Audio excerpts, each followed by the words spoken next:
1991 में पूजा स्थल, 1992 में माइनॉरिटी। फिर पेट नहीं भरा 1995 में एक और घटिया कानून, उसको कहते हैं वक्फ एक्ट। सुना आप लोगों ने वक्फ एक्ट के बारे में? वीडियो देखा है कि नहीं देखा?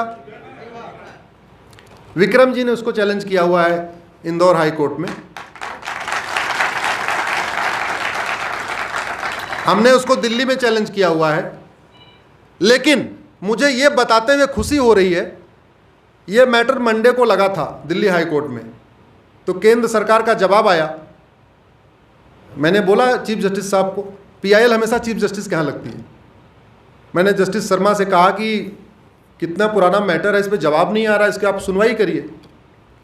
तो केंद्र सरकार ने जवाब दिया कि साहब इस पे 1, 2, 3 नहीं 120 पीआईएल आ चुकी है। तो हम देश के उन सभी राष्ट्रभक्तों को, विक्रम जी को, पारस जैन जी यहाँ बैठे हुए हैं उनको, बाकी देश में अलग अलग लोगों ने, जिन लोगों ने इस वक्फ एक्ट को चैलेंज किया है, मैं सबको धन्यवाद देता हूँ यहाँ से।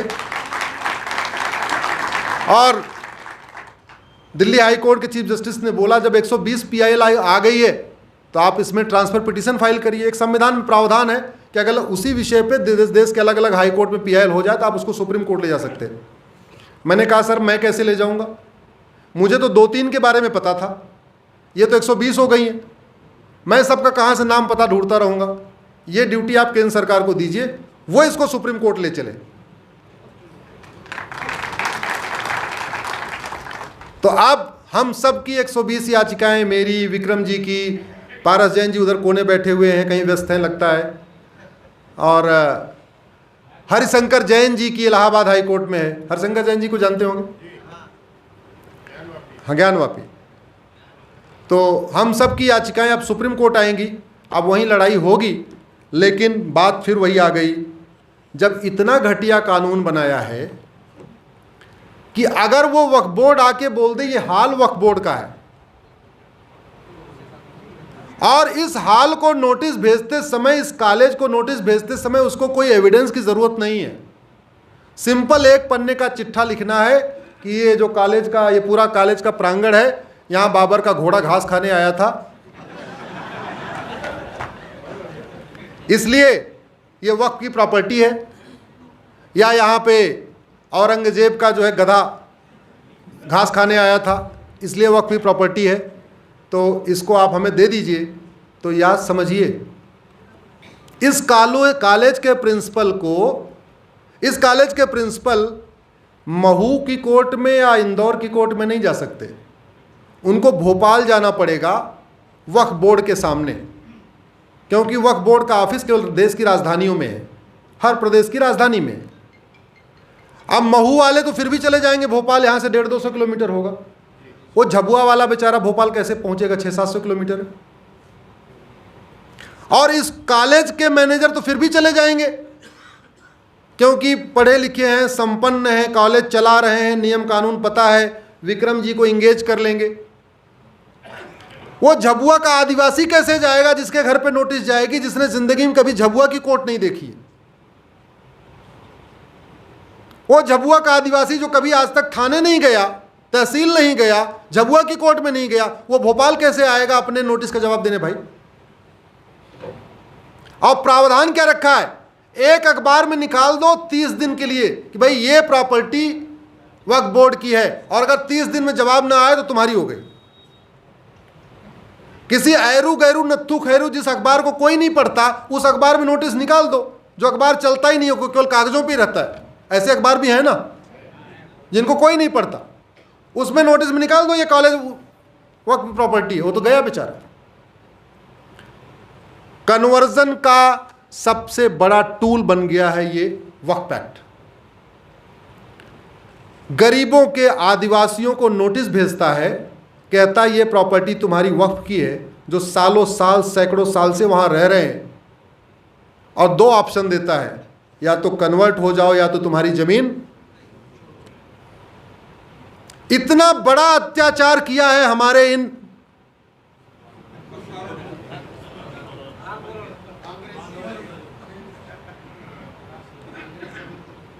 जो आदमी हराम का खाए उसको क्या बोलते हैं? जोर से बोलिए।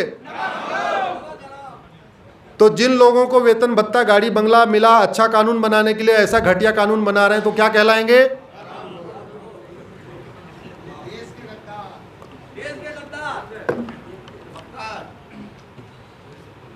इस कानून को भी अब सुप्रीम कोर्ट में हम लोग लड़ेंगे, लेकिन बात फिर वही आ गई कि इस देश के 5000 सांसद और विधायक जिनको वेतन भत्ता गाड़ी बंगला मिलता है वो किसी भी पार्टी के हों, इस पे आवाज़ उठाना चाहिए उनको कि नहीं? और हम सब की ये ड्यूटी है सांसदों विधायकों को टोकना चाहिए कि नहीं? आज की डेट में सारे सांसदों विधायकों का फ़ोन नंबर वेबसाइट पे है। अगर वो विधायक है तो विधानसभा की वेबसाइट पे उसका फ़ोन नंबर भी है, ईमेल आईडी भी है। अगर वो लोकसभा का सांसद है तो लोकसभा की वेबसाइट पे है।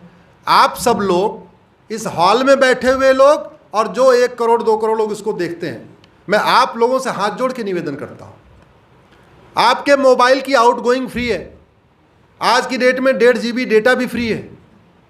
एक बार गूगल करके अपने अपने सांसद विधायक का मोबाइल नंबर ढूंढिए, ईमेल आईडी ढूंढिए, ईमेल पे ईमेल करिए, फ़ोन पे उनको एसएमएस करिए, फ़ोन करिए 4 6 10 बार करिए, क्या दिक्कत क्या है? एक आध बार तो उठा ही लेंगे। व्हाट्सएप करिए, एसएमएस करिए, टेलीग्राम करिए, ईमेल करिए। और जैसे अपने घर की समस्याओं के लिए आप छुट्टी करते हैं, अपने घर की समस्याओं के लिए हॉस्पिटल जाते हैं, शादी विवाह पड़ता है तो रिश्तेदार नातेदार के यहाँ जाते हैं, ऐसे ही भारत को बचाने के लिए, देश की समस्याओं पे चर्चा करने के लिए महीने में, 2 महीने में, 3 महीने में एक बार अपने सांसद विधायक से जरूर मिलिए। ये देश की बात है।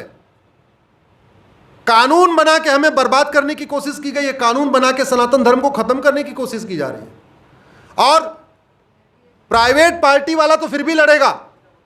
जब ये वक्फ बोर्ड गोचर जमीन है, जहां गाय चरती है, जो बंजर जमीन है, जो ऊसर जमीन है, जो खेल का मैदान है, जो पार्क है, जब उस पर कब्जा करेगा तो कौन लड़ेगा भाई?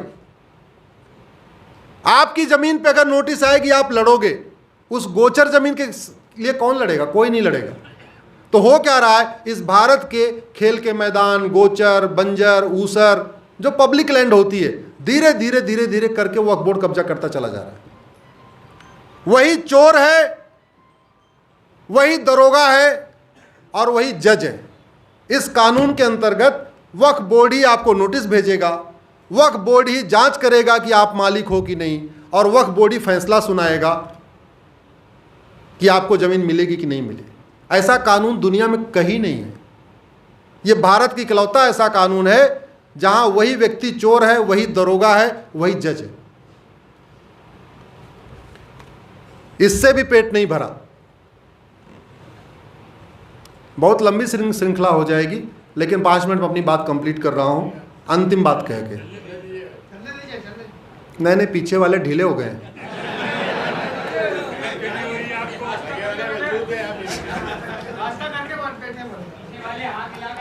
हमारी बहनें भी एकदम लगता है वो हो गई। हमारी बेटियां देखिए, बेटियां कुछ लगता है सोच रही कल कब खत्म हो जाए।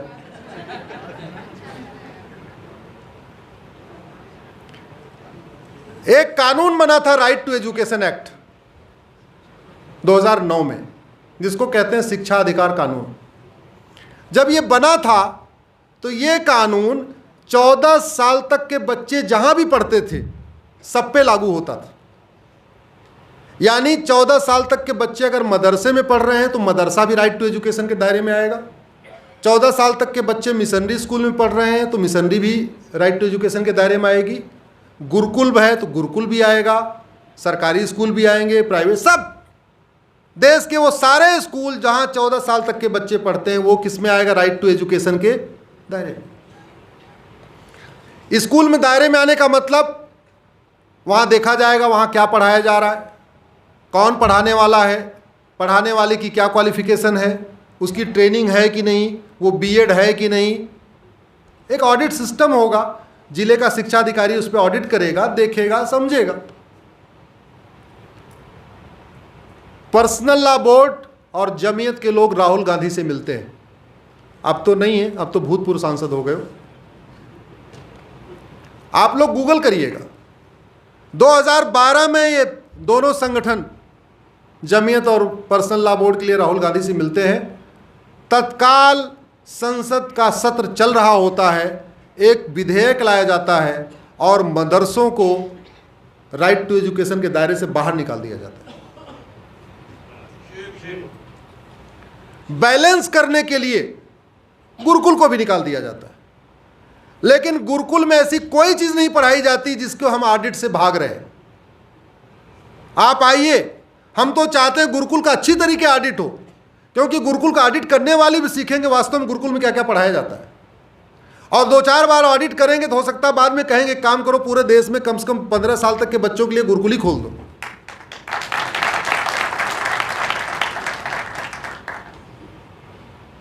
लेकिन मदरसों को बाहर निकाल दिया, मिशनरी स्कूलों को बाहर निकाल दिया, और 1992 का जो माइनॉरिटी कमीशन एक्ट था उसके अंतर्गत माइनॉरिटी स्कूलों को भी बाहर निकाल दिया। तो कहने का मतलब आज की डेट में मिशनरी स्कूल में क्या पढ़ाया जा रहा है, मदरसे में क्या पढ़ाया जा रहा है, वो सरकार की नज़र के बाहर हो गए। वहाँ कौन सी किताब चल रही है, वहाँ कौन पढ़ाने वाला आ रहा है, सरकार से कोई लेना देना नहीं है। पूरे देश में पढ़ाने के लिए टीईटी चाहिए, टेट, पता होगा जो लोग अध्यापक होंगे यहाँ पे, टीचर एलिजिबिलिटी टेस्ट, वो बाकी सब में चाहिए, मदरसे के लिए नहीं चाहिए। दुनिया का कोई एक देश बताइए जहां मदरसा हो और वहां पे जेंडर जस्टिस हो। दुनिया का कोई एक देश बताइए जहां मदरसा हो और सर्वधर्म समभाव हो। दुनिया का कोई एक देश बताइए जहां मदरसा हो और वसुधैव कुटुंबकम की भावना हो। दुनिया का कोई एक देश बताइए जहां मदरसा हो, वहां नारी तू नारायणी की भावना हो। तुर्की से लेकर सोमालिया, अफगानिस्तान, पाकिस्तान, सबको देख लीजिए। दुर्योधन के ननिहाल गंधार में जहां कभी स्वयंवर होता था, बेटियां हमारे अस्त्र शस्त्र की शिक्षा लेती थी, उस अफगानिस्तान में स्कूल कॉलेज बंद कर दिए गए। पर्सिया शांत, समृद्ध, खुशहाल था।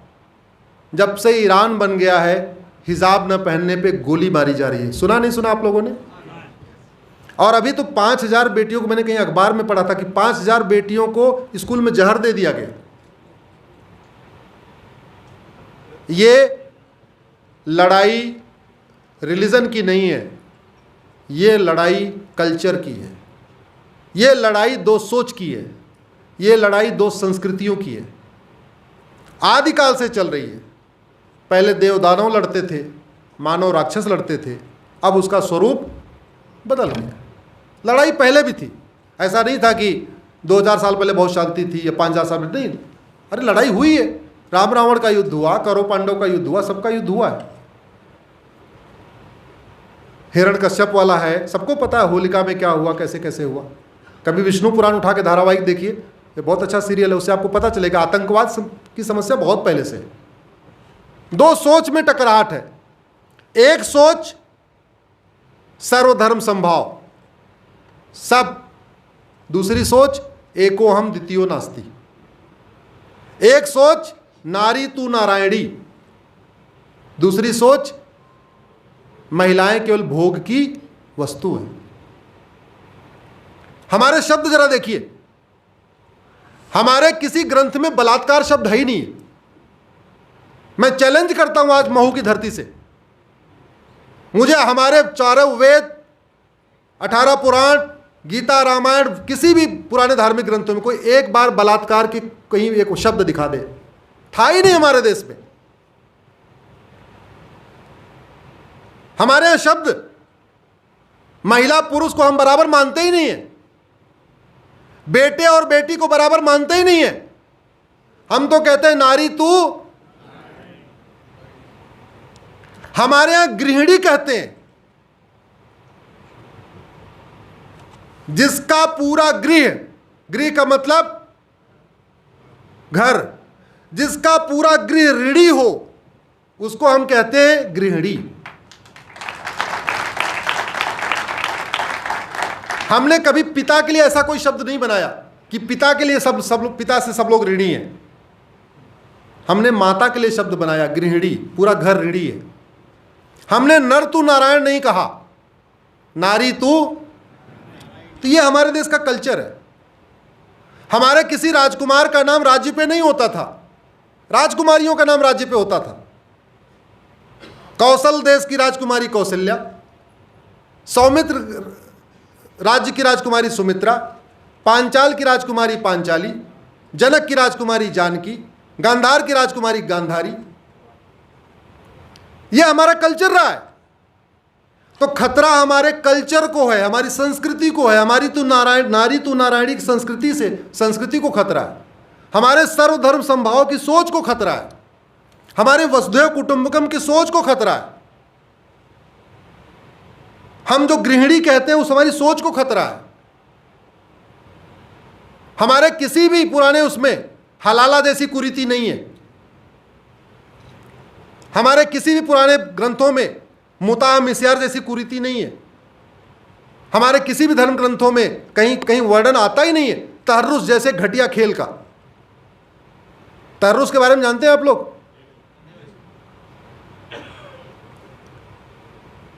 लड़कियों को सामूहिक रूप से घेर के बलात्कार करना एक तहर्रुस कहलाता है, और वो खेल है और वो जायज है। और भारत में तहर्रुस हो रहा है कि नहीं हो रहा है? शुरू हो चुका है। तो खतरा हमारी संस्कृति को है, और यह खतरा कैसे रुकेगा? केवल समाज के जागने से नहीं रुकेगा। जब तक शासक अपना काम ठीक से नहीं करेंगे तब तक ये खतरा, जब शासन और समाज दोनों एक तरीके से एक साथ काम करते हैं तब किसी समस्या का समाधान होता है, केवल समाज के नहीं। अगर समाज के जागने से समस्याएं ठीक होती तो आप ट्रैफिक वाला कानून खत्म कर दिए। सबको पता है हेलमेट लगाना अच्छा है। अगर कानून खत्म कर दे, लोग बिना हेलमेट के घूमेंगे कि नहीं? जोर से बोलिए।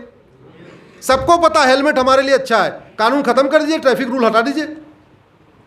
सबको पता है कि रेड लाइट पर रुकने से जाम नहीं लगेगा, आप पेनाल्टी हटा दीजिए, देखिए जरा चौराहे पे क्या होगा। अरे भैया, व्यक्ति कानून के अनुसार कार्य करता है, इसलिए कानून नियम समाज के हिसाब से होना चाहिए, संस्कृति के हिसाब से होना चाहिए। वही व्यक्ति लोकल ट्रेन में चलता अलग बिहेवियर करता है, मेट्रो में चलता अलग बिहेवियर करता है, एयरप्लेन में चलता अलग बिहेवियर करता है। व्यक्ति वही है, नियम कानून बदल रहा है, व्यवस्था बदल रही है, इसलिए उसकी सोच बदल रही है, उसका व्यवहार बदल रहा है।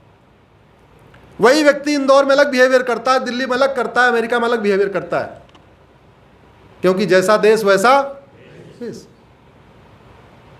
दुर्भाग्यवश कभी इस पे ठीक से चिंतन नहीं हुआ। कोशिश यही की जा रही है हमारा देश बचे, हमारी संस्कृति बचे, हमारा धर्म बचे। आइए हम सब लोग मिलके एक आवाज़ उठाएं, अपने नागरिक धर्म का पालन करें। नागरिक धर्म ये भी है कि देश के लिए, समाज के लिए थोड़ा समय निकालें। समस्याओं का समाधान दो जगह से होगा, संसद और सुप्रीम कोर्ट। राज्यों की समस्या है तो विधानसभा और हाई कोर्ट। लेकिन इस संसद और सुप्रीम कोर्ट को जगाने का, विधानसभा और हाई कोर्ट को जगाने का दो तरीका है, सड़क, और एक दूसरा तरीका आ गया है सोशल मीडिया। अपने फ़ोन का उपयोग राष्ट्रहित के कार्य में करिए। अपने फ़ोन का उपयोग केवल सेल्फी लेने, फ़ोटो खींचने और अपने बर्थडे की फ़ोटो के लिए मत करिए। अपने फ़ोन का उपयोग राष्ट्रहित में करिए। सांसदों विधायकों को फ़ोन करिए, सांसदों विधायकों को एसएमएस करिए, सांसदों विधायकों को व्हाट्सअप करिए, अपने फेसबुक पे लिखिए, अधिक से अधिक लोगों को जोड़िए, समस्याओं के रूट काज को लिखिए। समस्या लिखने से कोई फ़ायदा नहीं। 80% समस्याओं का समाधान कानून बना के हो सकता है, और कानून बनाने की कोई लागत नहीं आती। इसलिए भारत की, हमारी, आपकी, राष्ट्र की, समाज की, गांव की, आपके महू की 80% समस्याओं का समाधान कानून बना के किया जा सकता है, और कानून बनाने की कोई लागत नहीं आती। आप सबसे निवेदन है, इस आंदोलन में, इस अभियान में बढ़ चढ़ के हिस्सा लीजिए। आपने मुझे इतनी देर सुना, आप सबका मैं आभार व्यक्त करता हूँ। धन्यवाद। वंदे मातरम। भारत माता की।